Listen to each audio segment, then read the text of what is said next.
It is a well-observed truth, oft reiterated in drawing rooms and detective fiction alike, that no one ever dies quite as tidily as an elderly bachelor in a respectable English village. They shuffle off in slippers with bookmarked volumes of Marcus Aurelius on the nightstand and an untouched cup of lukewarm cocoa gathering skin beside the bed. And yet, on the morning of October 4th, in the venerable Wiltshire village of Great Titherley, 2 public footpaths, 1 badly spelled antique shop, and an over-attended parish council, the passing of one Mr. Ambrose Wellfleet presented a number of features that struck even the most devout English sensibilities as unseemly. To begin with, the man was found seated not in bed, but upright in a damask armchair, his once ruddy face fixed in an expression of delicate surprise, like one who had just remembered an unpaid library fine. The post still clutched in his hand bore only 1 letter, unopened. And there was the matter of the bell, a cracked, lugubrious clang from the old turret room that had sent the housekeeper, one Mrs. Hull, puffing and jowly, up the stairs with as much indignation as arthritic ankles could manage. I says to myself, I says, that bell ain't rung in 27 years, not since the east wing was put to dust sheets, Mrs. Hull later recalled, in tones suggesting the bell had done it purely to spite her. Ambrose Wellfleet, a retired barrister with a taste for codified behavior and bitter marmalade, had lived alone in the ivy-smothered pile known as Ormsey Court for over 40 years. His death, while unstartling in actuarial terms, raised what local police described as some peculiar observations, and what Lord Peter Wimsey, on a visit to the neighbouring estate of the Dowager Lady Seacroft, called an excellent excuse to miss luncheon and meddle. It was, in fact, Lady Seacroft herself who summoned him, though she swore, with the high-pitched diffidence of one raised among tennis whites and foxglove borders, that she had no suspicion of anything criminal, of course. Only it's awfully odd, Peter dear. Ambrose was frightfully set on his routines, and now they say there's a will, but no copy, and something about the old library key being mislaid and then found, and really I haven't the faintest. But perhaps you might toddle over. Lord Peter Wimsey, tall, vaguely boneless in movement, and possessed of a face that combined the rakish and the bookish in baffling alternation, had been about to pour cream into a questionable syllabub. He set the spoon down with mock solemnity.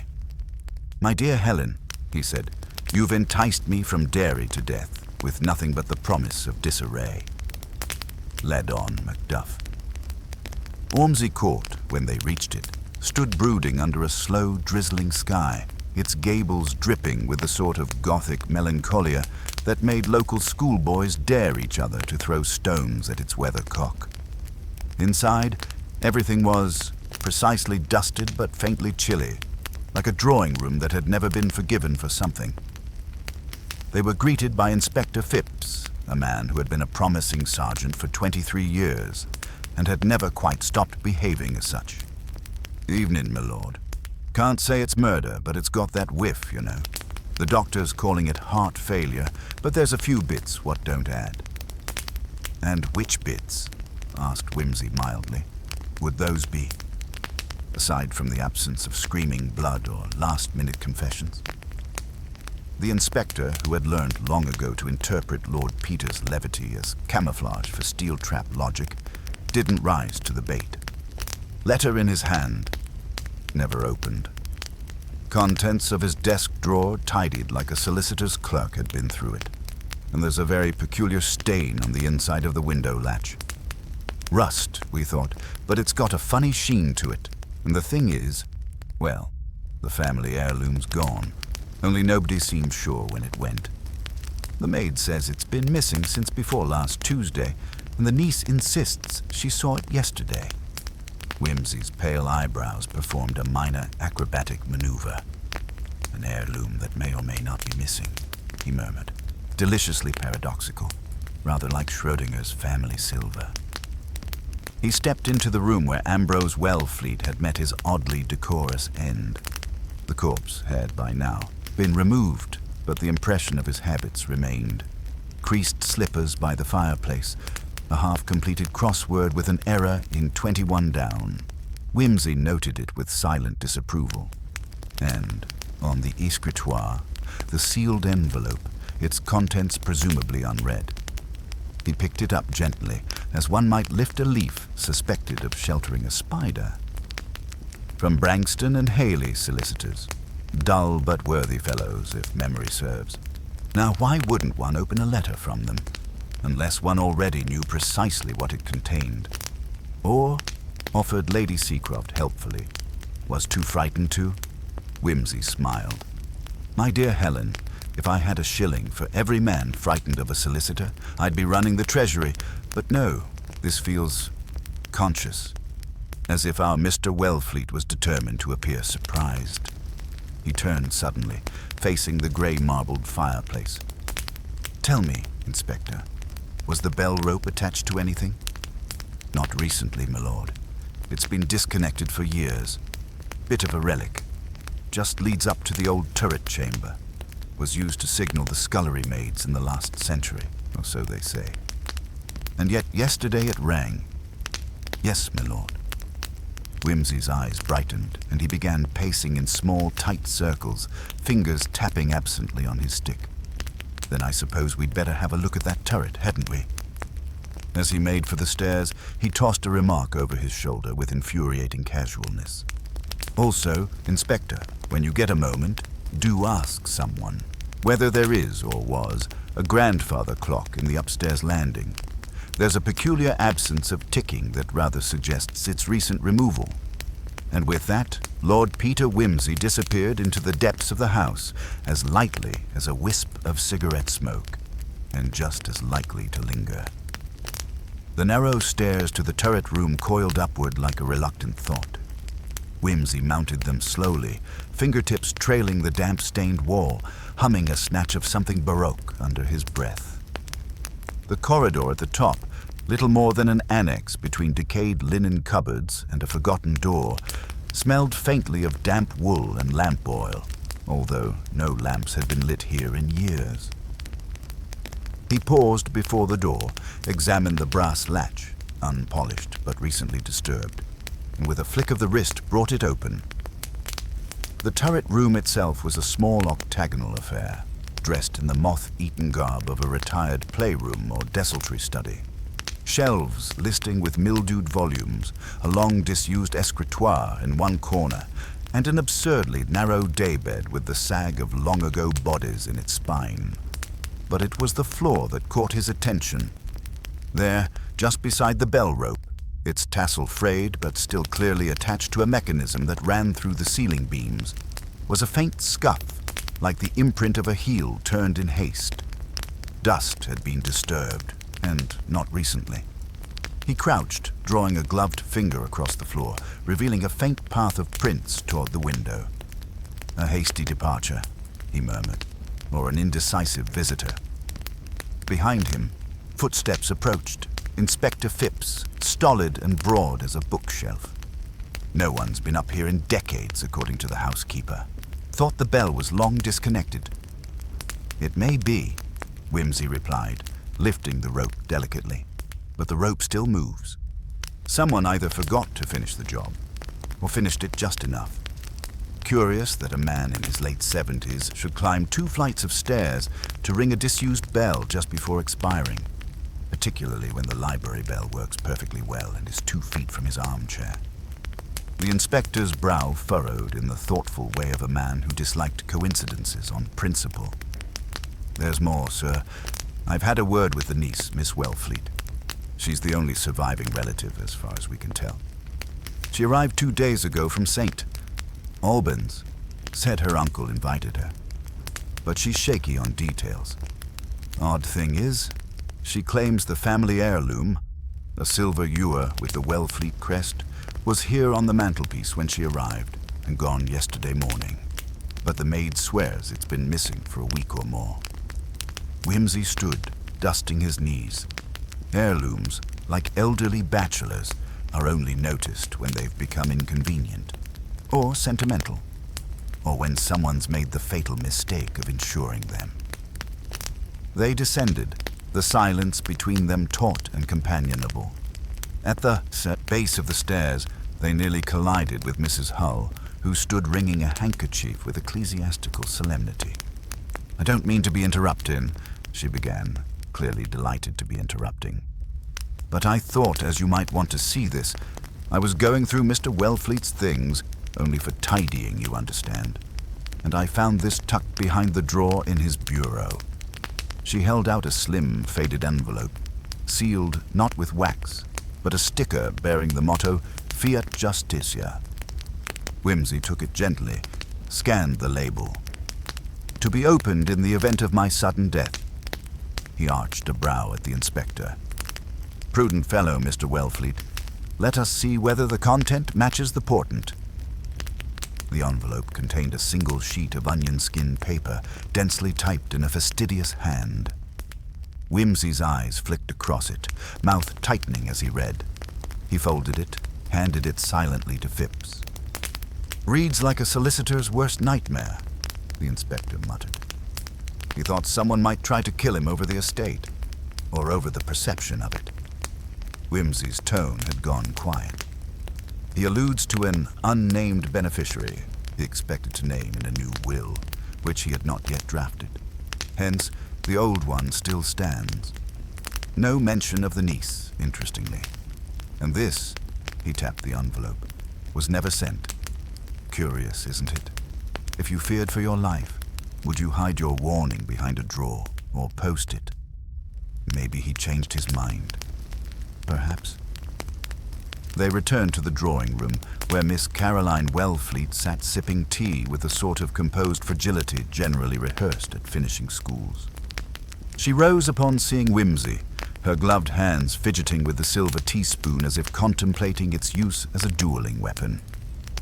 "You're Lord Peter," she said, managing politeness with visible effort.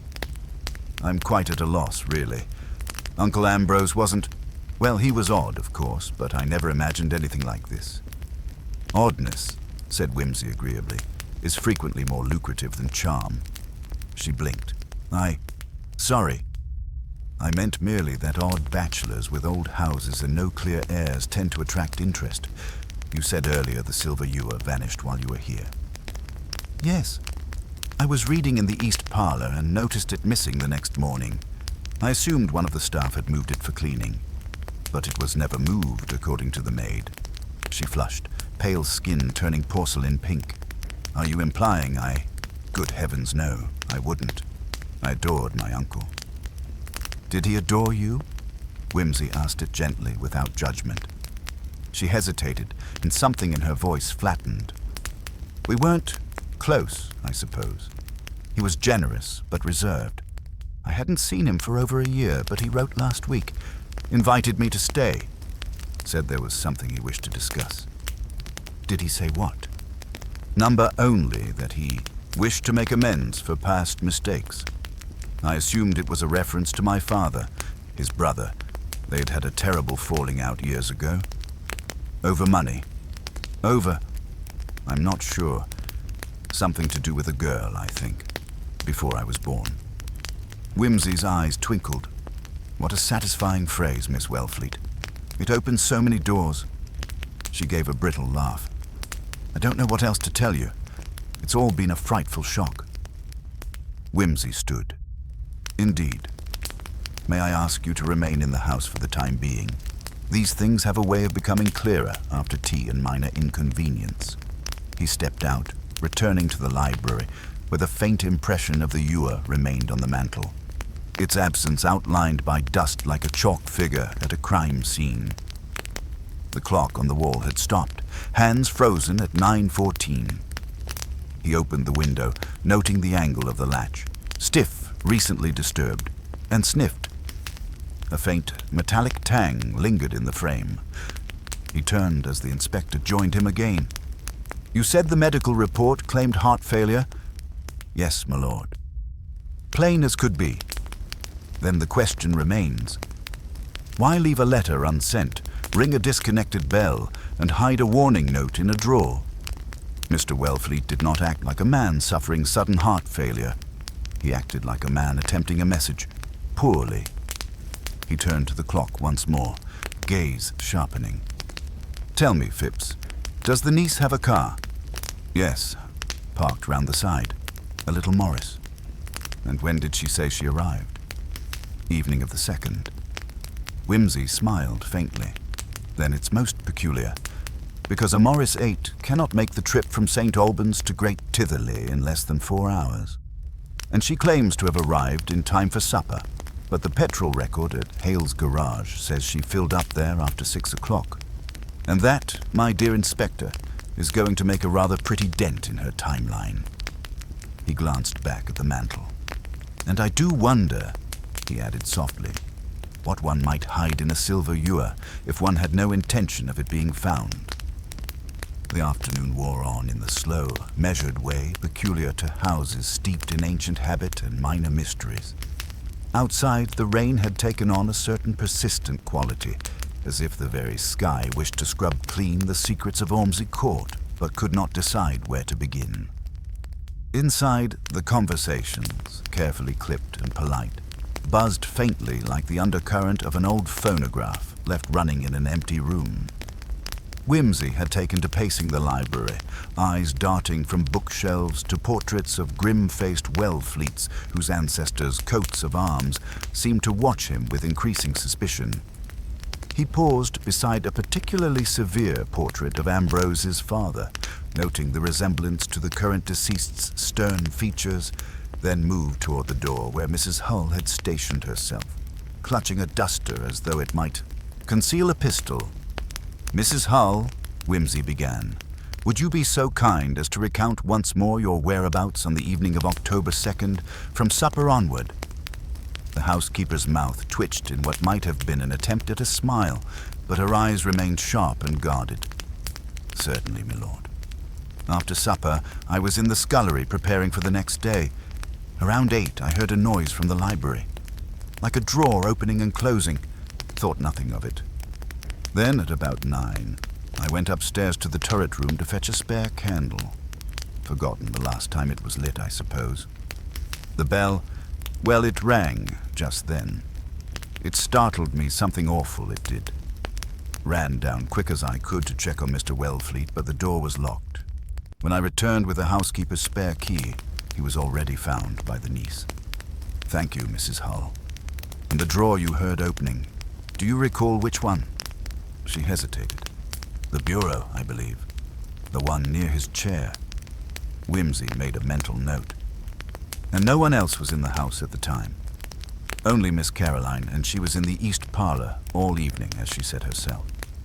"Did you notice if the turret bell rope had been moved recently? Or was there any sign someone had been there before you?" Mrs. Hull frowned. The rope seemed loose, like it had been pulled not long before. The floor near it looked scuffed, more than usual, but I'd say that was from long ago, mostly. "Very well." Whimsy stepped away, his mind already running through the minutiae of the house's geography. The turret room, the bureau, the unopened letter, all threads in a web that had yet to show its full design. He beckoned Inspector Phipps to follow him toward the east parlor, where Miss Wellfleet claimed to have been the entire evening. The room was a study in faded elegance, heavy curtains drawn against the encroaching dusk, and a fire sputtering weakly in the hearth. Miss Wellfleet sat upright in an armchair, looking every inch the composed lady of breeding, though a flicker of something, perhaps irritation, perhaps exhaustion, passed fleetingly over her features. "Miss Wellfleet," Whimsy began, "you said you were reading here on the evening of October 2nd. Might I inquire which book held your attention?" She blinked, clearly surprised by the question. "A volume of Byron's letters and journals. My uncle was fond of Byron, you know. Said the man had a devilish way with words." Whimsy nodded thoughtfully. "A splendid distraction. And did you hear anything unusual that evening? Voices, footsteps, bells?" She considered, then shook her head. "Nothing out of the ordinary, no. Curious, because the bell in the turret room, as you know, rang at about 9 o'clock that night." "Yes, Mrs. Hull told me." She folded her hands neatly. "I thought it was some old mechanism gone haywire." Did you leave this room at any point? After supper? I did not. Her voice was steady but faintly defensive. Whimsy's gaze sharpened. Forgive me, Miss Wellfleet, but the petrol records at Hale's garage place your arrival here well after 6 o'clock that evening, and your timeline suggests you were reading uninterrupted in this parlor from supper onward. The corners of her mouth twitched. There was a delay after I filled up. I stopped at a friend's house in the village. Ah, and who might this friend be? She hesitated, a shadow passing over her eyes. Mrs. Agnew. She lives near the church. Whimsy made a note, but said nothing further, simply turning toward the window. The rain had slackened, leaving the ground sodden and quiet. His thoughts wandered briefly to the clock on the landing. Stopped at 9:14, a peculiar time to freeze upon. Tell me, Inspector, Whimsy said, was there a clock in the upstairs landing that might account for that particular hour? Phipps nodded. There was, my lord, but it's been removed recently.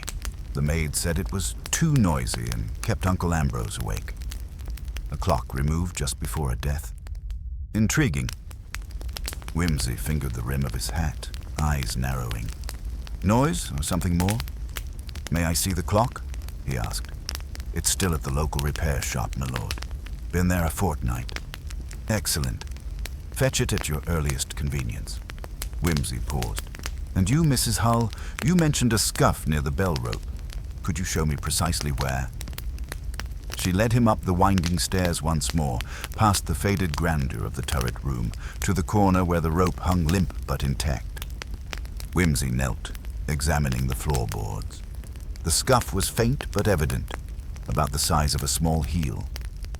He traced a finger along a line in the dust, noticing it led directly to the window latch. Tell me, Mrs. Hull, was this window open recently? The housekeeper blinked. Now you mention it, I found it ajar when I came in the morning. Thought it strange, as it should have been closed tight against the rain. And the latch, did it look as if it had been forced? No, just unlatched. Easy enough to open, really. Whimsy stood, eyes on the window. The rain had left a faint smear of wetness on the sill, as if someone had pressed a hand there. A faint metallic scent lingered. He turned to Phipps. An open window, a bell rung in the dead of night, a scuffed floor and a missing heirloom. This is no accident. Someone entered or left by this route, or wished us to believe so. But the house was locked up tight, my lord. Keys were accounted for. The maid and niece both have theirs. Indeed. Whimsy's lips twitched in an almost imperceptible smile. And yet, someone must have a second key or a talent for deception. He pulled his coat tighter and moved toward the door. One last thing, he said. I'd like to see the bureau where the letter was found. There may be more to that drawer than mere correspondence.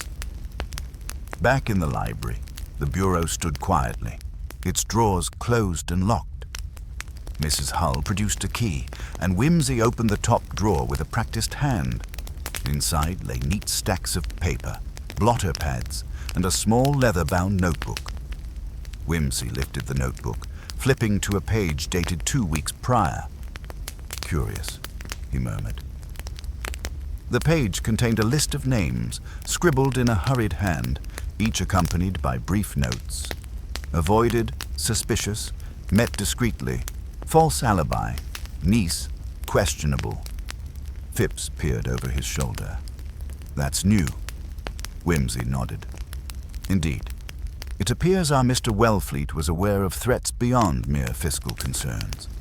And here, he tapped a small entry in the margin. He references a midnight visitor and a missing silver. His eyes caught on a phrase, trust no one, not even family.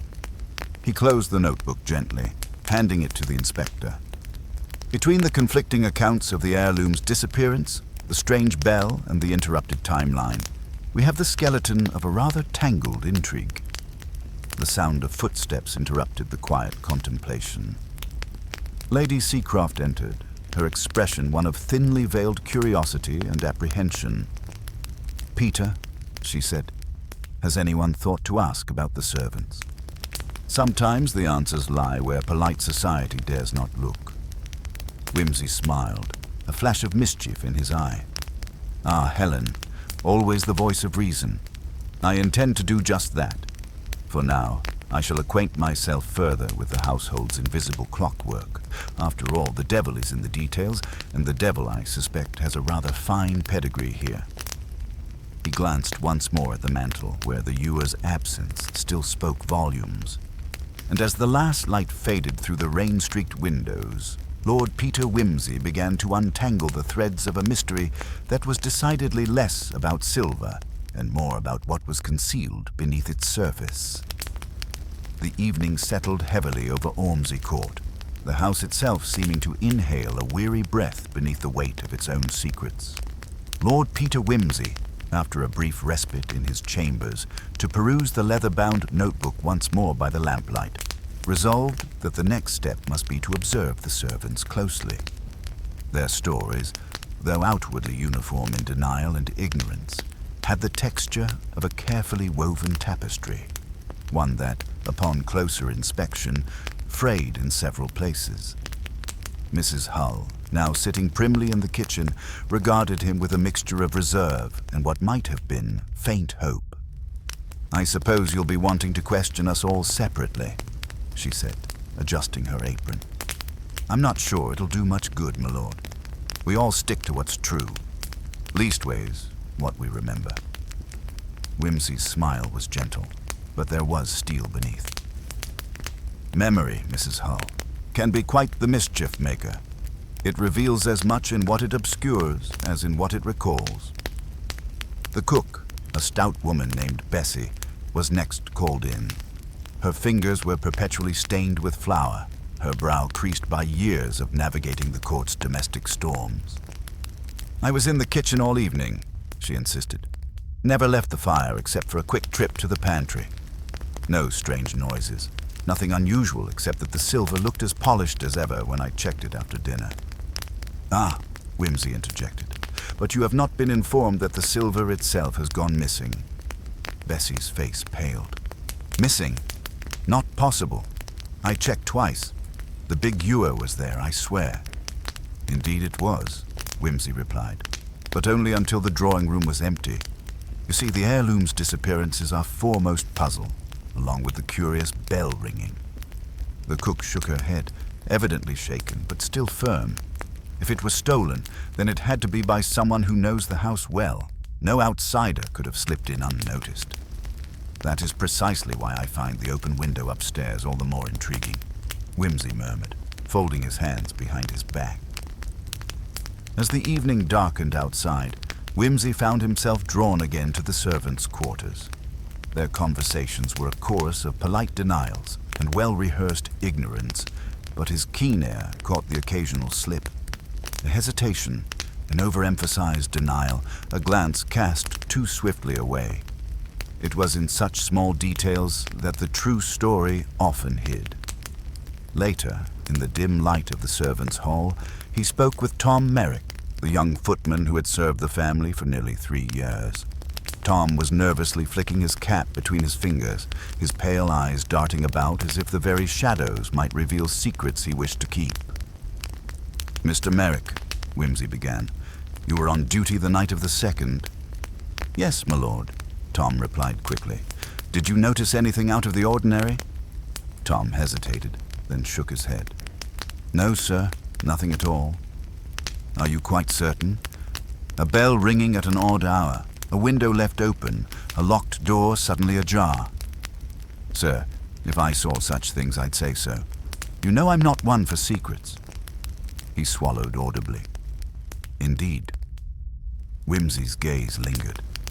"Yet I have reason to believe that some secrets here are preferred to remain locked away. Tell me, have you ever noticed any unusual comings or goings among the household staff? Visitors arriving or leaving at strange hours?"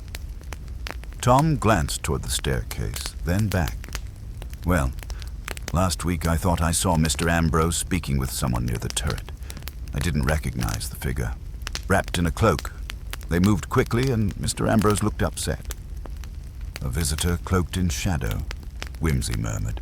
"Did you see the person's face?" "No, my lord. It was too dark." "And this was before the incident?" "Yes, sir. About a week earlier." Whimsy nodded thoughtfully. "Thank you, Tom. Your discretion will be appreciated." As the footman left, Whimsy allowed himself a moment of reflection. The nocturnal visitor, the open window, the mysterious letter. These pieces formed a skeleton key to a locked door yet unopened. Something about the household's rhythms was disjointed, and the clock's recent removal suggested a desire to conceal the passage of time itself. In the quiet stillness, the distant tolling of the village church bell struck 10. Whimsy's thoughts flickered to Miss Wellfleet's elusive alibi and the strange notation in Ambrose's notebook. "Trust no one, not even family." Could this warning extend to the niece? Or perhaps to the servants, whose loyalties were often divided? The next morning, Whimsy arranged to visit Hale's clockmaker's shop in the village, intent on examining the removed clock. Phipps accompanied him, keen to lend the authority of the law to any discovery. Inside the cluttered shop, Haley, a wiry man with spectacles perched low on his nose, greeted them with cautious enthusiasm. "Ah, Lord Peter, the clock from Ormsey Court, eh? Not a common case, that." Whimsy smiled thinly. "Indeed, Mr. Hale. Might we inspect it?" Haley carefully lifted the brass clock from its box, dusting it gently. The mechanism was out of sync when it came in, stopping exactly at 9:14. A peculiar hour, you might say. Whimsy peered into the clock's interior, noting the alignment of the gears and the oddly worn teeth on the escape wheel. The stopping of the clock at this hour, was it caused by mechanical failure or something else? "Hard to say," Haley replied. "I had to take it apart to figure it out. Found traces of a fine abrasive inside like powdered glass or grit. Someone tried to stop it deliberately. A tampering to conceal time," Whimsy mused, "which fits with our missing heirloom's timeline." Haley looked up sharply. "You think the clock's silence was part of a bigger plan?" "Precisely. A plan to mask the precise moment something occurred." "Extraordinary," said Haley, stroking his chin. "If you need me to examine any other timepieces, just say the word." As they left the shop, Whimsy pondered the significance of this deliberate sabotage.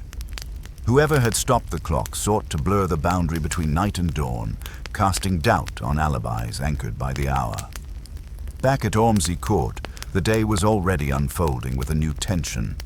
Whimsy's next course was clear: to press once more on the contradictory accounts of the servants, especially the household's more obscure figures. Later, in the dim recesses of the housekeeper's room, Whimsy encountered the under-housekeeper, Miss Langford, a woman whose quiet demeanor masked a sharp mind. She was polishing a silver tray with meticulous care. "Miss Langford," Whimsy began, "you handle many objects in this house. The heirloom ewer, for instance. Was it as securely placed as usual on the evening of October 2nd? She paused, eyes steady. "Yes, sir. I was there to assist Mrs. Hull with the evening preparations.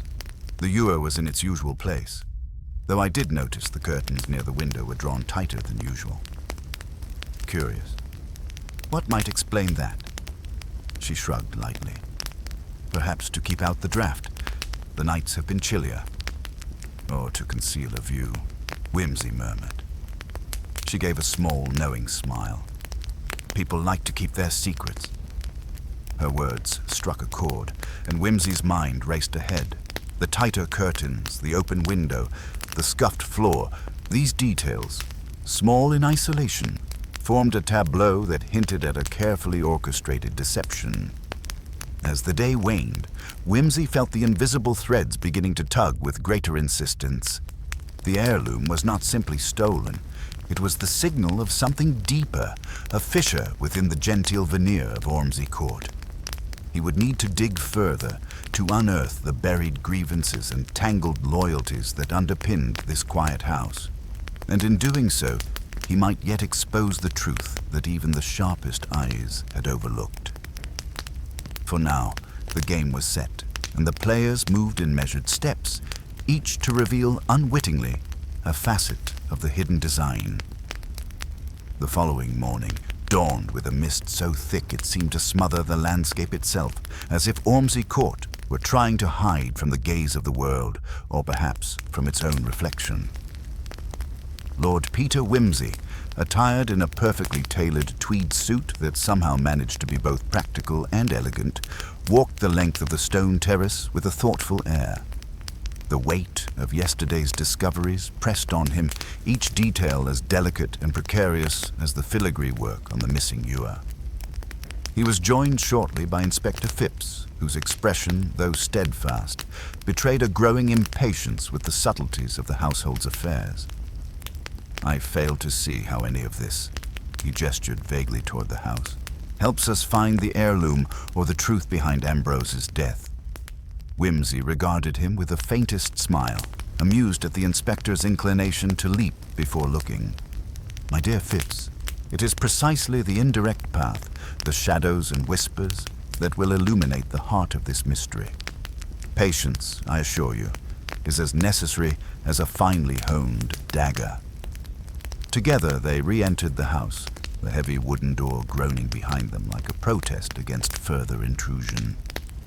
The domestic staff were stirring in the hallway. Hushed voices and furtive glances made it clear that the presence of the detective was no longer a mere curiosity, but a cause for unease. Wimsey's first call was to the library, where Miss Wellfleet had spent much of the previous day. She was seated by the window, looking more composed than the night before, but no, less inscrutable. Her eyes met his with a glint of reluctant invitation. "Good morning, Miss Wellfleet," Wimsey began. "I trust you have had time to consider my earlier inquiries." "Yes, Lord Peter," she replied evenly, "though I confess my answers remain unchanged." "Of course. However, in the spirit of full transparency, might I ask you once more about your whereabouts during the evening in question, particularly between 8 and 10 o'clock?" Her lips pressed into a thin line. "I was in my room, reading. I have no visitors to distract me, nor did I leave." Wimsey noted the subtle tremor in her voice and the faintest crease at the corner of her mouth, the kind of involuntary expression that betrays more than words ever could. "Did anyone see you during that time?" "No one, but my maid was outside my door for a time." "And what of your interactions with your uncle, Mr. Ambrose? You seem to have a complicated relationship with him." Miss Wellfleet's gaze sharpened. "Complicated, yes, but nothing beyond the usual frictions of family. I loved my uncle in my own way." Wimsey inclined his head. "Love indeed can be a double-edged sword. I find it prudent to examine such edges carefully." With a slight nod, Miss Wellfleet rose, signaling the interview's end. Wimsey allowed her the moment, then turned to the matter at hand. The curious detail of the open window upstairs, coupled with the oddly placed curtains Miss Langford had noted. He ascended to the turret room once more, the air cooler here, tinged faintly with the scent of aged paper and dust. The window was ajar, its latch hanging loose as though deliberately left so. The curtains, now drawn fully aside by the morning light, revealed a narrow ledge that seemed impossible for any but a very agile person to access. Examining the latch closely, Wimsey saw faint scratches along the frame, evidence of recent forced manipulation. His fingers traced the grooves delicately, noting how the paint was chipped in a manner inconsistent with normal wear. A sudden noise, a soft footstep, made him turn sharply. It was Tom Merrick, the footman, looking unsettled but determined. "Lord Peter," he whispered, glancing about nervously. "I thought I might find you here." "Indeed, Tom, you have the courage to seek the truth, I see." Tom hesitated before speaking. "I meant to tell you something sooner, but I was afraid. It's about the night of the heirloom's disappearance. I saw someone climbing the turret steps." "Someone?" Wimsey's eyes narrowed. "Yes, but I couldn't see their face. They wore a cloak and the hood was up." "Was this before or after the bell rang?" Tom considered.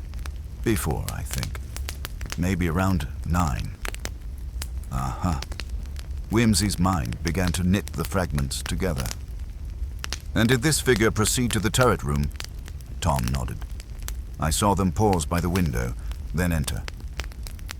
Whimsy's gaze was fixed, intense. Thank you, Tom. Your honesty is most helpful. Once Tom had left, Whimsy pondered the implications. The turret room, overlooked by most and assumed empty, was clearly a place of interest. Whoever entered sought concealment or to retrieve something hidden there. The open window was not negligence, but a calculated invitation. Returning downstairs, Whimsy sought out Miss Langford again, this time with a different purpose. Miss Langford, he said, you mentioned the curtains were drawn tighter than usual on the evening of the disappearance. Might you recall if any other windows were similarly treated? She reflected a moment. Yes, the study windows had heavier drapes drawn that night. Curious, Whimsy mused aloud. One might ask who wished to obscure their comings and goings. Miss Langford's eyes flicked away briefly, but she said nothing. The afternoon brought further revelations when Whimsy and Inspector Phipps examined the locked door near the library, a door that no one except Ambrose and the housekeeper claimed to have keys for. The door was soundproofed, its thick panels absorbing any noise from within. The lock, though ostensibly intact, bore subtle marks as if tampered with using skillful tools. A fine dusting of metal filings lay unseen along the threshold. Inside, the room was lined with shelves of books and a small desk cluttered with papers. Among the documents, Whimsy found a series of letters in a neat hand, some heavily censored. Most striking was a letter addressed to Ambrose from a mysterious correspondent known only as E.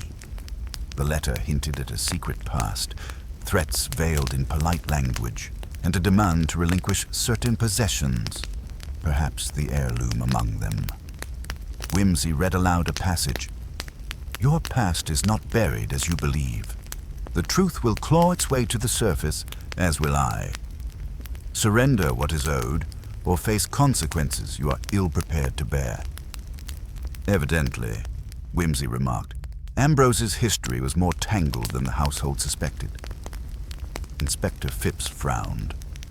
Blackmail, a strong possibility, and a motive far more compelling than petty theft or family squabbles.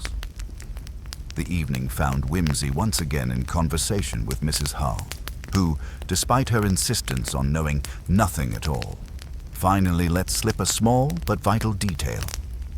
There's been talk among the servants of strange noises, soft footsteps in the corridors, whispers that stop when anyone comes near. They say the house has ghosts, but I think it's just nerves. Whimsy smiled thinly. Fear often fabricates what logic cannot explain.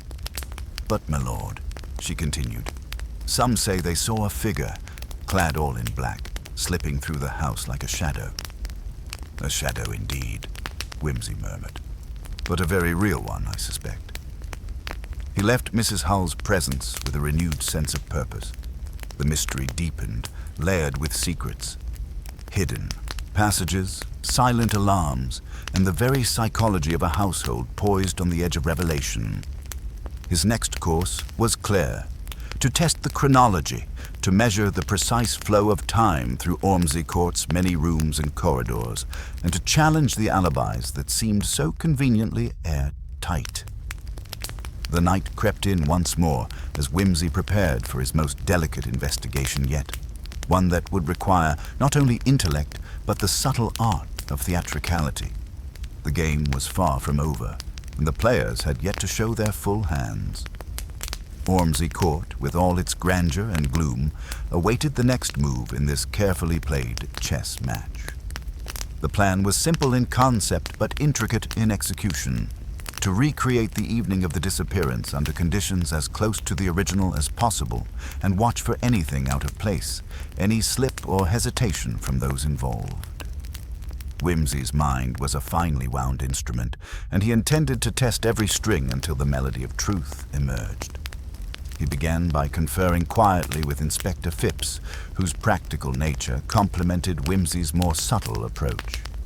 We must prepare the household, but carefully. Let no one suspect that we are close to unraveling their carefully guarded secrets. Yes, Lord Peter, Phipps agreed, rubbing his chin thoughtfully. We'll arrange for the dinner to be served at the same hour and ask the servants to follow their usual routines. That should prompt any hidden movements. Whimsy nodded. Precisely. The familiar rhythms will coax the unfamiliar to the surface. That afternoon, the household was set into motion with a curious blend of anticipation and unease. The servants moved like shadows, their whispered conversations halting whenever an observing eye turned their way. Miss Wellfleet, ever the enigma, watched from a distance with that same inscrutable expression. At precisely 8 o'clock, the family gathered once again in the drawing room for dinner, as they had on the night of the theft. Whimsy observed them closely. The careful exchanges, the subtle glances, the almost imperceptible tightening of jaws. The ewer's usual place was conspicuously empty, a silent accusation that hung in the air between them. When the meal concluded, Whimsy requested the household to disperse as they had before, asking Phipps to watch the corridors and windows while he positioned himself near the turret stairwell. He needed to see if anyone would repeat the covert movements Tom Merrick had described. Time passed with the measured patience of a predator. At last, just as the clock struck 9, a figure emerged from the shadows, a cloak wrapped tightly around their form, the hood obscuring their face. Whimsy's heart quickened, but his voice was steady as he called out, "Stop!" The figure froze, then hesitated, before turning slowly. The room seemed to hold its breath. It was Miss Wellfleet. Her eyes glinted with a mixture of defiance and desperation. "I had to see for myself," she said quietly. "There are things I cannot explain, but I cannot remain silent any longer." Whimsy stepped forward, the pieces falling into place in his mind like a carefully constructed puzzle. "Tell me everything." She lowered her hood, revealing a face marked by anxiety and resolve. "The night Ambrose died, I was not alone in my room. I discovered a secret passage, a hidden door behind the tapestry in the library. I followed it, hoping to find answers." Whimsy's eyes widened. "A secret passage?" "Yes. It leads to the turret room. I overheard voices, my uncle arguing with someone I could not see clearly. Then the bell rang, and he disappeared." Whimsy's pulse quickened. "And the heirloom?" She bit her lip. "I believe it was taken through that passage." Phipps stepped forward. "Miss Wellfleet, why did you not tell us sooner?" "I was afraid," she admitted, "of what the truth might reveal." The room seemed to close in with the weight of her confession. Whimsy turned to the assembled household, the atmosphere charged with unspoken accusations. Someone among us knew of this passage and used it to conceal their actions. We must find this hidden door. Led by Miss Wellfleet, Whimsy and Phipps retraced her steps to the library. The tapestry, an ornate depiction of a hunting scene, hung heavy and thick. At her urging, Whimsy pressed against the wall behind it, feeling a faint draft and the cool hardness of a doorframe. With a grunt, he found the latch and eased the door open, revealing a narrow, twisting staircase descending into darkness. The silence of the space below was profound, the air stale but unmistakably human. They descended carefully, the dim light from Whimsy's lantern casting long shadows that danced on the ancient stone walls. The passage wound tightly, narrowing until it opened into the turret room itself. Here, the scene was frozen in time, the window still ajar, the curtains partly drawn, and on the floor, faint footprints pressed into the dust. Whimsy knelt to examine the prints. They were small, perhaps a woman's, and bore the distinctive pattern of a rare soul. "Miss Wellfleet," he said softly, "did you wear shoes like these recently?" She looked down at her feet, then nodded. Phipps noted the position of the window latch once more. This confirms deliberate entry and exit. Whimsy's gaze moved to the desk, where a small scrap of paper lay. He unfolded it carefully. It was a hastily scribbled note. Trust is a fragile thing. Beware the hand that feeds you. A chill swept through the room. Returning to the surface, Whimsy's mind was a whirl of connections. The secret passage, the hidden note, Miss Wellfleet's courage, all hinted at a conspiracy within the walls of Ormsey Court, a silent battle for control and inheritance. Back in the drawing room, he gathered the household once more. Tonight, Whimsy declared, we shall test the loyalties and lies that have brought us here. The hidden passage is known to at least one among you, and it has been used to conceal not only the theft, but something darker. Eyes darted, breaths quickened. The tension was palpable. Prepare yourselves, Whimsy said. The night holds its own truths, and we shall see who fears them most. As the hour approached, every member of Ormsey Court was caught in the web of anticipation. The game, carefully set into motion, was now beyond recall. Every whispered secret, every shadowed step, led inexorably toward the unveiling of what had long been buried beneath polished surfaces and polite smiles. In the quiet, heavy air of the manor, the pieces aligned. The hour of reckoning was at hand. The house lay in an uneasy silence as the hour approached, each tick of the ancient grandfather clock sounding louder in the stillness of Ormsey Court than it had in memory. Lord Peter Whimsy sat quietly in the drawing room, the flickering candlelight casting sharp shadows on the walls and lending an almost spectral quality to the faces gathered there. Each seemed wrapped in their own private apprehensions, their carefully maintained masks flickering as the inevitable moment drew near. Miss Wellfleet was among them, seated near the fire with her hands clasped tightly, eyes fixed on the dancing flames. The revelation of the secret passage and her confession had unsettled the household far more than she appeared willing to admit. Her presence was both a key and a question mark. Her knowledge valuable, but her motives still shrouded in partial obscurity.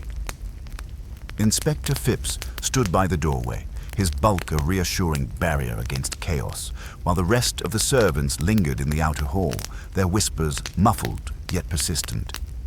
The subtle undercurrent of fear and suspicion was palpable.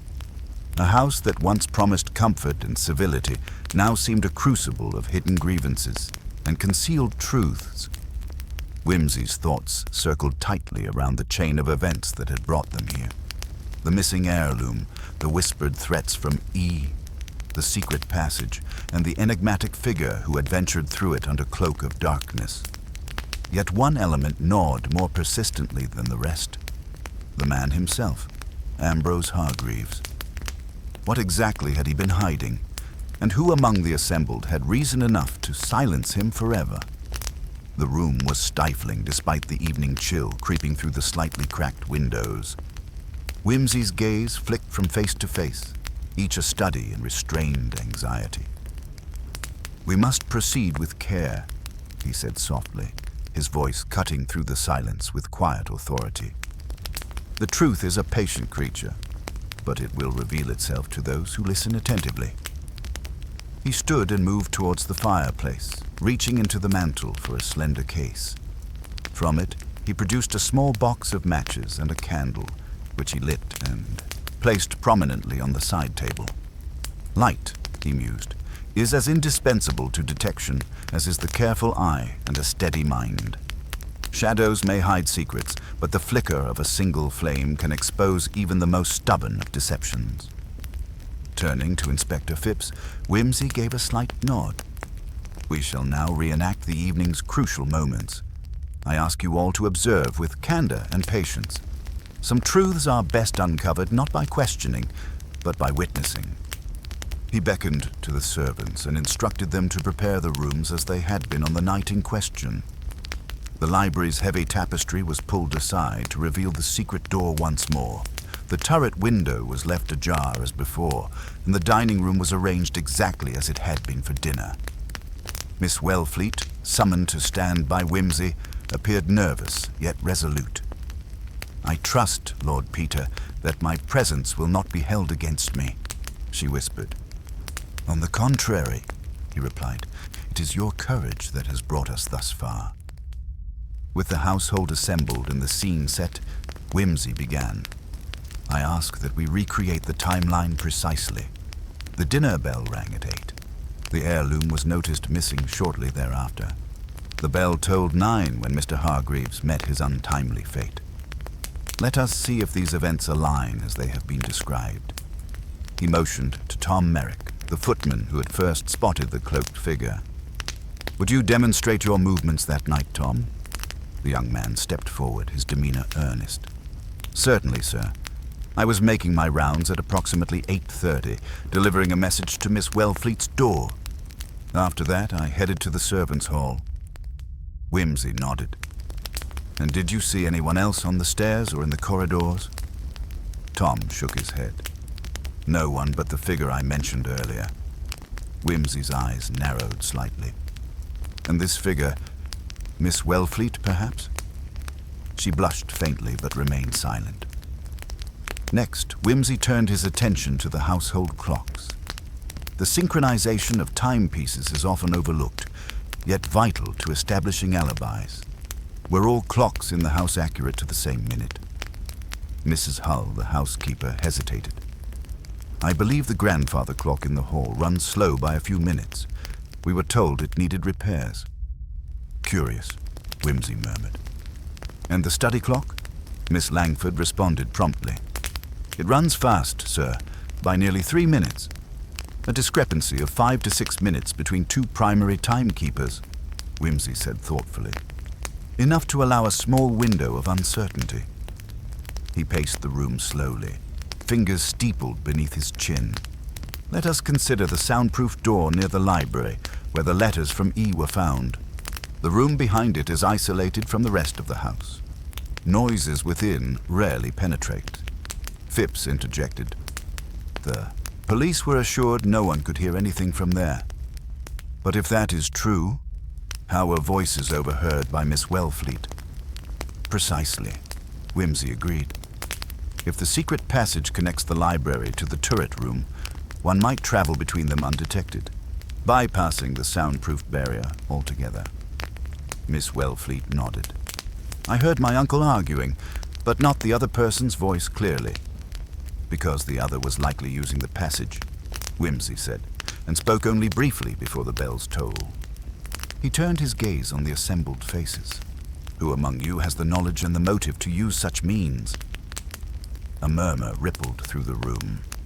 Miss Langford, cheeks flushed, glanced nervously at her husband, who remained silent. Mrs. Hull's hands clenched the arms of her chair, while Tom Merrick shifted uneasily. Suddenly, a sharp sound from the corridor, an abrupt knocking, broke the tension. Inspector Phipps moved to open the door, admitting a breathless messenger. "Lord Peter, there's been an incident in the stables. One of the grooms found a broken box near the tack room and some papers scattered about." Whimsy's eyes brightened with interest. "The threads grow thicker. Come, let us see what new clues have been left for us." The group moved swiftly, the house settling into uneasy anticipation behind them. The stables were dimly lit, smelling faintly of hay and leather, the scattered papers catching the lantern light like fallen secrets. Whimsy knelt to examine the mess. Fragments of parchment, torn letters, and what appeared to be a crumpled photograph. He smoothed the photograph carefully, revealing an image of Ambrose Hargreaves, young, vigorous, and beside him, a woman with eyes sharp and defiant. "Who is this?" Whimsy asked quietly. Miss Wellfleet took the photo, her hand trembling slightly. "That is my mother. She and my uncle were once close, more than just relatives." "Ah," Whimsy said softly. "The roots of family intrigue often twist far deeper than the surface allows. This changes much." He gathered the papers, noting references to debts, secret meetings, and mentions of a distant estate. Clearly, Ambrose's affairs were tangled not only in the present, but ensnared by a past he had sought to conceal. The night deepened, and as Whimsy returned to Ormsey Court, the weight of the investigation pressed heavier. The web was woven thicker, the players more entwined. Yet, despite the darkness, one thing remained certain. The answer lay within the details, those slight inconsistencies in time, the subtle gestures of fear, the half-hidden truths waiting patiently to be drawn into the light. Whimsy lit a cigarette, inhaling deeply as the quiet settled once more. "The game continues," he murmured, eyes gleaming with quiet triumph. "And I, for one, intend to see it to its final, inescapable conclusion." The night deepened into a velvet darkness that seemed to swallow the walls of Ormsey Court whole, leaving only the faint flicker of candlelight and the slow, rhythmic ticking of clocks to mark the passage of time. Lord Peter Whimsy remained seated in the library, poring over the scattered papers found in the stables, while the household settled uneasily into their rooms, each person haunted by the weight of suspicion and secrets. The photograph of Miss Wellfleet's mother lay on the polished oak desk, an unspoken testament to a past that had quietly festered beneath the surface of polite society. The pieces of the puzzle, ambiguous and jarring, were slowly aligning in Whimsy's mind, and yet the final picture remained obscured by shadows. He sensed the presence of a hidden hand guiding events, a subtle manipulation that required delicate unraveling. The threads of deceit were woven through old grievances, veiled threats, and personal ambitions far more complicated than mere theft or murder. To solve the case, Whimsy knew he must walk carefully, reading not only facts but the unspoken language of fear and loyalty. The door creaked softly behind him, and Whimsy turned to find Miss Wellfleet entering, her face pale but resolute. "Lord Peter, may I speak with you?" she asked, her voice low yet steady. "Of course, Miss Wellfleet," Whimsy replied, gesturing to a chair near the fire. "It seems the night holds more revelations for us both." She sat, clasping her hands tightly in her lap. "I've been thinking about the secret passage and what I overheard. There's something I neglected to mention, something that might be important." Whimsy inclined his head, encouraging her to continue. "On the night of the disappearance, I was not the only one who knew of the passage. My mother, before she passed, told me of a key, small and unassuming, that opens the lock hidden behind the tapestry." "A key," Whimsy repeated thoughtfully. "And do you possess it?" "No," she admitted. "I asked my uncle for it after her death, but he refused, saying it was not meant for me." Whimsy's brow furrowed. "A gatekeeper of secrets, then, and a refusal that suggests more than simple family squabbles." "Exactly," she said. "I believe whoever had the key could move unnoticed, use the passage to commit the theft, and perhaps worse." Whimsy stood, his mind racing through the implications. "Tell me, Miss Wellfleet, who else in the household might have had access to such a key?" She hesitated, then answered quietly, "Only a few trusted individuals. The housekeeper, Mrs. Hull, and perhaps the butler, Mr. Granger. Both are fiercely loyal to the family, but loyalty can be a double-edged sword. The butler and the housekeeper, two pillars of the household, both capable of profound discretion." Whimsy filed the thought away carefully. "We shall speak with them at once." Together they moved through the dim corridors toward the servants' quarters, the echoes of their footsteps mingling with the murmurs of restless souls. Mrs. Hull answered the door promptly, her sharp eyes reflecting the flicker of candlelight. "Mrs. Hull," Whimsy began, "we require your candor. Do you possess a key to the secret passage?" The woman's lips tightened. "I do, Lord Peter. It was entrusted to me by Mr. Hargreaves himself. He said it was a matter of security." "And have you ever used it?" "Only in emergencies," she replied, her voice steady but guarded. "I would never betray the family." Whimsy's gaze was unyielding. "Your loyalty is noted. But tell me, Mrs. Hull, did you notice anything unusual on the night in question?" She swallowed. There were noises, whispers near the library late in the evening. I thought it was Mr. Hargreaves and someone else arguing. Did you see who it was? No, she said firmly. Only shadows and muffled voices. Miss Wellfleet watched silently as Whimsy pressed on. And Mr. Granger, the butler, do you know if he had access to the key? Mrs. Hull's eyes narrowed. Granger? He would never admit it, but I believe he does. He guards his privacy as fiercely as his duties. Whimsy nodded, thankfulness barely concealed. You have been most helpful, Mrs. Hull. Leaving the housekeeper, Whimsy sought out Mr. Granger, who stood in the dimly lit pantry, polishing silver with meticulous care. The butler's expression was inscrutable, his posture rigid. Mr. Granger, Whimsy began, it has come to my attention that you might hold the key to the secret passage. Is this true? Granger's gaze met Whimsy's without flinching. I am responsible for the security of Ormsey Court, Lord Peter. I may possess many keys. Indeed, Whimsy said dryly. I trust you would never misuse them. Trust is a fragile commodity, sir, Granger replied, voice low. But I serve with honor. Whimsy allowed a small smile. We shall see. He inquired about Granger's whereabouts on the evening of the disappearance, and the butler answered without hesitation, claiming to have been overseeing the wine cellar inventory, an alibi supported by the stable boys and the clock in the cellar. Whimsy noted the precision, but remained unconvinced. Very well. For now, Mr. Granger, your word suffices. Returning to the drawing room, Whimsy lit a fresh cigarette and exhaled slowly, the smoke curling like the tendrils of his thoughts. The housekeeper's revelation and the butler's guarded responses added new layers to the mystery. The missing heirloom, the secret passage, the mysterious key, all intersected in ways that suggested a carefully orchestrated plan. His contemplation was interrupted by a soft knock at the door. Inspector Phipps entered, his face grave. Lord Peter, the local postmaster, has come with a package, an unsigned letter and a small parcel. The letter warns that more secrets are buried at Ormsey Court and cautions against digging too deep.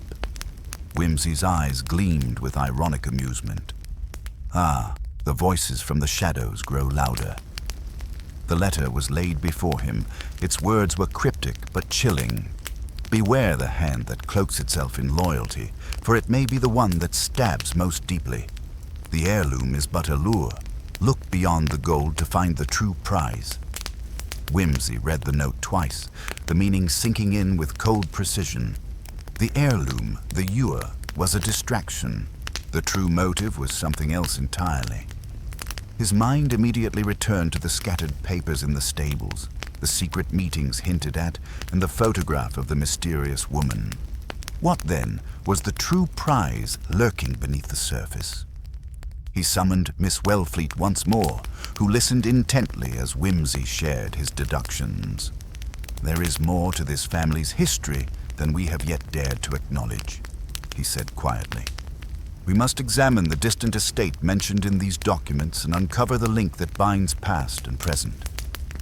Miss Wellfleet nodded, her earlier resolve deepening into determination. I'm ready, Lord Peter.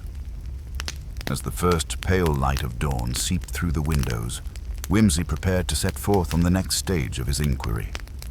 The journey would take him beyond the walls of Ormsey Court and into the tangled roots of a legacy steeped in pride, betrayal, and long-buried resentment. The mystery had shifted from theft and murder to something far more intricate, a web of human frailty and ambition, disguised beneath a veneer of loyalty and respectability.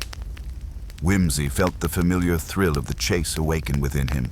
The answers were close, hidden in the interplay of past and present, truth and deception. And he, Lord Peter Whimsy, would unravel them all, one carefully measured step at a time. The journey to the distant estate was marked by an almost tangible tension in the air, as if the very landscape conspired to guard its secrets. Ormsey Court had receded behind them like a fading shadow, its ivy-clad walls already beginning to seem less like a home and more like a stage for the unfolding drama. Lord Peter Wimsey, seated comfortably in the back of the hired motor, glanced thoughtfully at Miss Wellfleet beside him. The morning sun cast a pale glow on her determined face, which had hardened since the events at Ormsey, and yet held a certain fragile vulnerability beneath the surface. A woman caught between loyalty to her family and the unsettling truths that now threatened to unravel everything. Their destination was Raxby Hall, a secluded manor house situated on the far side of the county, an estate long overshadowed by Ormsey's grandeur, but evidently pivotal to the mystery. The papers Wimsey had studied in the stables bore the hall's name repeatedly, alongside cryptic references to a trust fund, contested wills, and a scandal carefully buried by time. The motor rumbled steadily along the winding country roads, weaving between ancient oaks whose skeletal branches clawed the pale sky. The conversation between Wimsey and Miss Wellfleet was sparse, measured. Both understood that the silence between words was as significant as any confession. As they approached the iron gates of Raxby Hall, Wimsey noted the contrast to Ormsey Court's bustling staff and refined clutter. Here, the grounds were untended, the gardens wild and overgrown, the paint peeling from the front door. The house exuded a brooding melancholy, as if mourning a faded glory long lost to neglect and silence. A stout man, evidently the caretaker, greeted them with cautious reserve. Wimsey introduced himself with his customary charm, noting the man's nervous glances and twitching fingers. "I understand, Mr. Cartwright, that you have been here some years. Might I ask if you have noticed anything unusual recently? Strangers visiting, unexplained noises, anything out of the ordinary?" Cartwright blinked rapidly. "Strangers, sir? Not that I've seen. Just the wind through the empty halls. But there was, well, some late-night lights last week. Didn't pay much mind.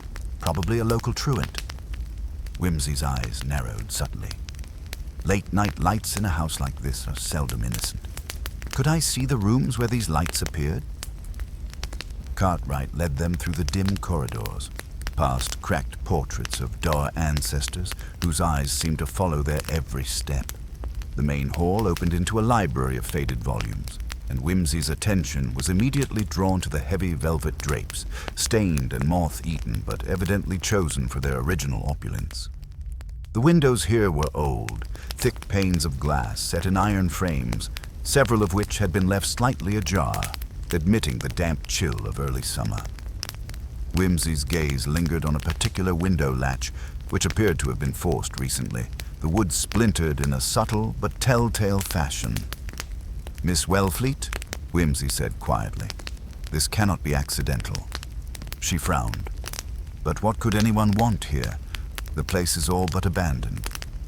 "Abandoned, yes, but not forgotten. And sometimes what is forgotten is the most dangerous of all." He moved to a heavy writing desk cluttered with yellowing papers and pulled out a faded letter, its ink smudged with age. The letter was addressed to a Mr. Ambrose Wellfleet, Miss Wellfleet's late uncle, as she confirmed, warned of impending financial ruin unless a certain sum was repaid swiftly. The letter hinted at secrets worth more than money, threats cloaked in polite language but dripping with menace. Wimsey's mind began to piece together the fractured narrative. A family estate divided, debts mounting, pride bruised, and an inheritance that had become a battleground for both fortune and reputation. Outside, the sound of a distant bell tolled solemnly, a mournful note that seemed to reverberate through the hollow halls. Wimsey glanced out through the grimy window and caught sight of a figure moving hastily through the overgrown garden. Someone watching, perhaps, or fleeing. "Who was that?" Miss Wellfleet whispered. The caretaker looked startled. "I don't know, sir. Nobody else should be here." Wimsey stepped outside, the gravel crunching beneath his polished boots as he advanced cautiously toward the shadowed hedges. But the figure had vanished into the thickening foliage, leaving only silence and the faint rustle of leaves. Back inside, Whimsy examined the papers again, focusing on a peculiar pattern of initials scrawled in the margins. The cipher, at first glance meaningless, suddenly suggested the presence of a code or a message concealed beneath the legal jargon. "Miss Wellfleet," he murmured, "it appears we have stumbled upon a correspondence that was never meant for prying eyes. We must seek a key, perhaps a cipher or a document that will decode these enigmatic annotations." Her eyes widened. But where? Where indeed? Whimsy smiled faintly. The thrill of the chase rekindled. Such keys often hide in plain sight, among family heirlooms, personal effects, or the unassuming shelves of a long-forgotten library. As evening fell and the last of the sunlight withdrew, Whimsy retired to a small study adjoining the library. He spread the documents across a battered writing table and set to work, his mind weaving through the labyrinth of names, dates, and veiled threads. Hours passed unmarked, except for the steady ticking of a clock that seemed too large for the room, its pendulum swinging like the slow pulse of a concealed heart. At last, with a satisfied grunt, Whimsy traced a connection between the initials and a poem, an obscure sonnet by Tennyson, quoted partially in one letter and apparently used as a cipher key. This revelation promised to unlock the next stage of the mystery, a hidden message pointing to a specific location within Raxby Hall, perhaps even the whereabouts of the true prize alluded to in the threatening letter. Yet, even as the promise of discovery stirred his spirits, a subtle unease crept into Whimsy's thoughts. The game had shifted. What had begun as a search for a missing heirloom was now a dangerous dance with secrets that threatened reputations and lives alike. His fingers drummed lightly on the table as he prepared to confront the next enigma. Outside, the wind whispered through the trees, carrying with it the faintest echo of a distant, mournful song, like the lament of ghosts unwilling to rest until justice was served. Miss Wellfleet joined him quietly, her silhouette framed by the dim lamplight. "Will we find the truth, Lord Peter?" Whimsy regarded her with a rare softness. "We will, Miss Wellfleet, but sometimes the truth is not the end. It is merely the beginning of understanding why such shadows linger in the hearts of men." And with that, the house seemed to breathe once more, its secrets waiting patiently to be unearthed by the patient and unyielding intellect of Lord Peter Whimsy. The discovery of the cipher within the dusty margins of the Wellfleet correspondence had imbued Lord Peter Whimsy with a rare sparkle of satisfaction, yet the weight of the puzzle that lay before him was no less daunting. The code had, at last, suggested a hidden compartment or location within Raxby Hall where the true heirloom, or whatever it was that the threatening letters alluded to, might be concealed. The knowledge that he was now pursuing something tangible injected a sense of immediacy into the investigation, but it also magnified the dangers lurking beneath the surface of this ostensibly tranquil estate. In the early light of the following morning, Whimsy set about preparing a careful search of the manor, mindful that haste often bred mistakes, and sometimes danger. Miss Wellfleet, whose composure had been remarkably steady throughout the ordeal, accompanied him with a quiet determination that suggested a mixture of hope and apprehension. As they walked through the fading grandeur of Raxby's corridors, Whimsy's eyes darted about with an almost predatory acuity, noting the details that most visitors would dismiss. The subtle misalignment of a baseboard, the faint scratch on a pane of glass, the slight warp in the carved woodwork of the grand staircase. His suspicions, as ever, hinged on minutiae. The library itself was the obvious starting point. If the cipher referenced Tennyson, then the connection might lie among the books themselves, either in a volume of poetry or in an object deliberately concealed behind the veneer of scholarship. Whimsy gently pried at the spines of the more weathered tomes, his gloved fingers pressing against the bindings in a search for anything irregular.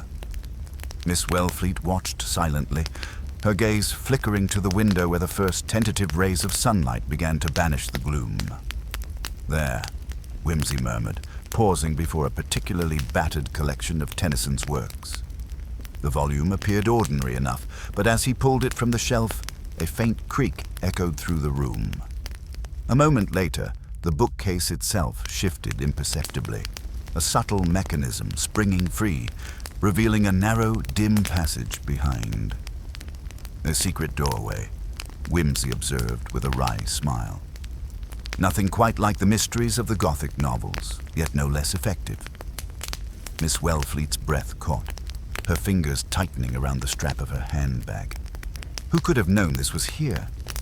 That is precisely what we must discover, Whimsy replied, stepping into the shadowy passage. Secret passages are often built to preserve secrets that polite society preferred not to confront. The passage was narrow and steep, descending into darkness that smelled of damp earth and forgotten years. Whimsy produced a small silver torch from his coat pocket, a device of his own invention, much admired by Inspector Parker for its discretion and reliability. Its beam cut through the gloom, revealing rough stone walls slick with moisture. As they descended, a faint sound drifted upwards, an almost imperceptible creak, like footsteps or the shifting of furniture. Whimsy paused, his hand raised for silence. Someone else is here, or was recently. We must proceed with caution. At the base of the stairs, the passage opened into a small chamber, scarcely larger than a closet. Within lay a wooden chest, its iron fittings rusted but intact, and atop it, a leather-bound journal, yellowed with age. Whimsy gently lifted the journal, its cover cracked but still holding firm. The handwriting inside was unmistakable, Ambrose Wellfleet's, judging by the signature on the first page. Miss Wellfleet leaned in, her eyes scanning the faded script. This could be the key to everything. The journal, as Whimsy quickly realized, was a confessional of sorts, chronicling years of anxiety and dread. Ambrose's entries spoke of a bitter feud with distant relatives, mounting debts, and a growing paranoia that his family's legacy was under threat. But most intriguing was his mention of a second heirloom, something kept separate from the legal inheritance, an object of great personal significance, tied not to wealth, but to a secret past. Whimsy's fingers traced a passage with a faint smile. Here lies the psychological kernel of our mystery. It seems Ambrose was guarding a truth that was never meant to see the light of day. Yet someone knew, Miss Wellfleet whispered, and sought to take it from him. Indeed, and I suspect that someone was closer to home than we imagined. Their discovery was abruptly interrupted by a sharp noise from above, a heavy footfall on the staircase. The air thickened with tension as both turned toward the narrow entrance. Whimsy's voice dropped to a whisper. "Hide." They slipped into a shallow alcove concealed behind a loose flagstone, heartbeats drumming in the silence that followed. A figure appeared on the stairs, a man of uncertain age, face obscured by shadow, but unmistakably carrying an air of desperate resolve. He paused at the doorway, glancing about with suspicion before descending cautiously into the chamber. The intruder's eyes immediately fixed on the chest. He knelt, fumbling with the lock in a practiced manner, but the mechanism resisted. Muttering curses, he produced a small tool and set to work with renewed vigor. Whimsy's mind raced. This was the moment where the danger crystallized, where the subtle game of wits escalated into direct confrontation. As the lock gave way with a reluctant click, Whimsy silently counted to 3 and stepped from his concealment. "Pray, sir," he said crisply, "I believe you have been trespassing." The man startled, nearly dropping the chest's lid. His face, now illuminated by Whimsy's torch, revealed a mixture of fury and desperation. Mr. Caleb North, the disgruntled nephew from Ormsey Court, whose angry threats had seemed little more than bluster. "Whimsy," North spat. "You have no right. This is family business." "Family, yes," Whimsy agreed. "And therein lies the most tangled web. But breaking and entering is a matter of law, and it is I who decide how this particular thread unravels." North's expression twisted, but he said nothing more, casting a furtive glance toward Miss Wellfleet. "You don't understand what you're meddling with. There are things better left buried." Whimsy's gaze sharpened. "Precisely why we are here. To uncover what has been buried under layers of silence and deceit." With a reluctant nod, North stepped back, allowing Whimsy to open the chest. Inside lay a collection of documents, old photographs, and a small, ornate box, its surface carved with intricate patterns that hinted at far older origins than the Wellfleet estate itself. Whimsy carefully lifted the box, noting its weight and the faint scent of cedar. The box contained a series of delicate miniature portraits, each depicting a figure in Elizabethan dress. A family lineage, perhaps, or something more secretive. "Miss Wellfleet," Whimsy said, "this is not merely a trinket. It is a repository of identity, a reminder of debts owed and promises broken across generations." North's voice was bitter. "They say it was stolen years ago, but it was never missing. It was hidden away to protect us all." Whimsy studied him thoughtfully. "Protection at what cost, Mr. North? Deception breeds distrust, and distrust breeds ruin." The tension in the room was palpable, but there was a grudging respect between adversaries. It was clear that this confrontation was but one move in a far more intricate game. As they returned upstairs, Whimsy reflected on the journey so far, how each piece of evidence, each overheard whisper, and every carefully guarded secret had brought them to this fragile moment of revelation. Yet the heart of the mystery, the motive behind the threats, the layers of betrayal, and the ultimate truth of the heirloom remained elusive. It was, Whimsy knew, a delicate dance between past and present, between reason and emotion, between what was said and what was left unsaid. And in this dance, only the most astute observer could hope to lead. The evening air had grown chill and portentous as Lord Peter Whimsy, Miss Wellfleet, and a quietly summoned Inspector Parker assembled in the grand drawing room of Raxby Hall. The windows were curtained against the fading daylight, the flicker of candles casting long shadows that danced over the heavy wood paneling. A fitting stage, Whimsy mused, for the final act of this intricate drama. The assembled household, including Mr. Caleb North and the remaining staff, were present, their faces a mixture of apprehension and curiosity, as though expecting some revelation that might fracture the fragile peace still clinging to the ancient estate. Whimsy cleared his throat, the faintest trace of that arch, wry smile upon his lips. "Ladies and gentlemen, I thank you for your patience.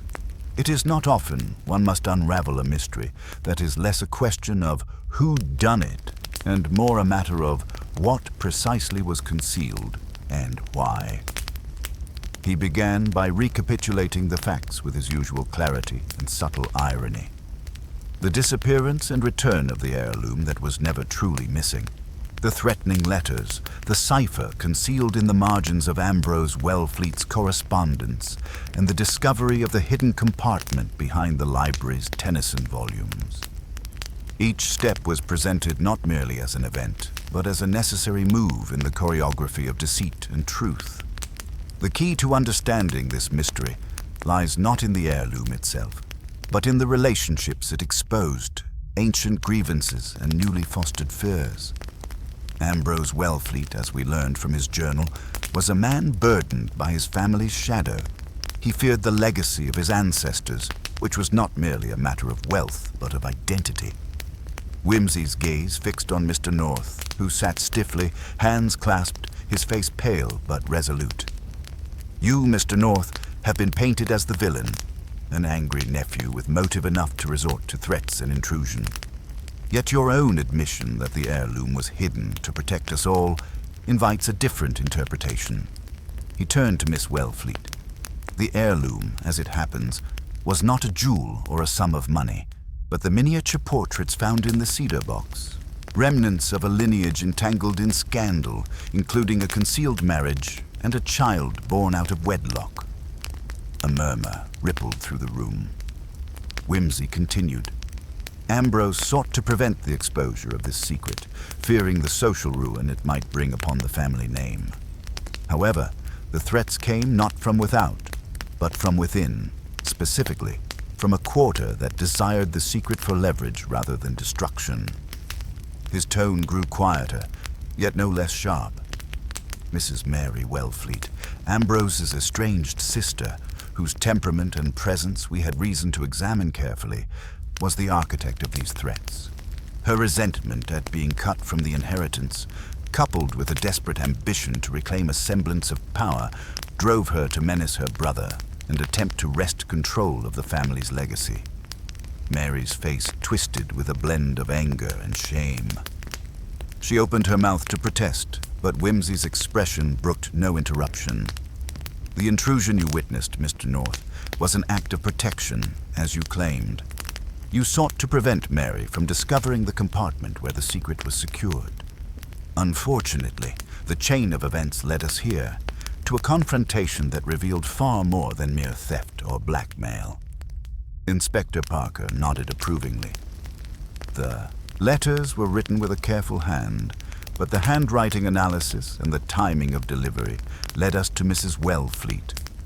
Moreover, the inconsistencies in her account, coupled with the timing of her visits to the village, confirmed her involvement. Whimsy folded the miniature portraits reverently. The heirloom that was not missing was a symbol of shame, hope, and the weight of history. It was guarded, threatened, and almost lost, not for its material value, but for what it represented. Turning toward Miss Wellfleet, he offered a conciliatory smile. Miss Wellfleet, your steadfastness in the face of uncertainty has been admirable. One hopes that the truth, difficult though it may be, can allow this family some measure of peace. Mary's defiance faltered as the room's silence settled upon her. There was no grand confession, no theatrical collapse, only the quiet acceptance that the web had been untangled by a mind more patient and astute than her own. As the household slowly began to disperse, Whimsy stood by the window, lighting a cigar with the slow deliberation of a man savoring the final note of a complex symphony. Ah, he mused softly. The human heart, more labyrinthine than any cipher, more treacherous than any Gothic passage. One must always be prepared for the unexpected, yet grounded in logic, for it is reason alone that sheds light upon the darkest secrets. Miss Wellfleet, standing nearby, smiled faintly. And yet, Lord Peter, it is your peculiar brand of reason that makes the shadows dance in such curious ways. Whimsy inclined his head with a bow that was as much an invitation to reflection as a farewell. Indeed, my dear lady. And with that, I shall take my leave, leaving Raxby Hall to heal its wounds beneath the quiet stars. As he stepped into the night, the mystery resolved, but its echoes lingering, it was clear that beneath the veneer of civility and tradition, the past's shadows never fully faded. They merely awaited the steady hand of reason to bring them to light.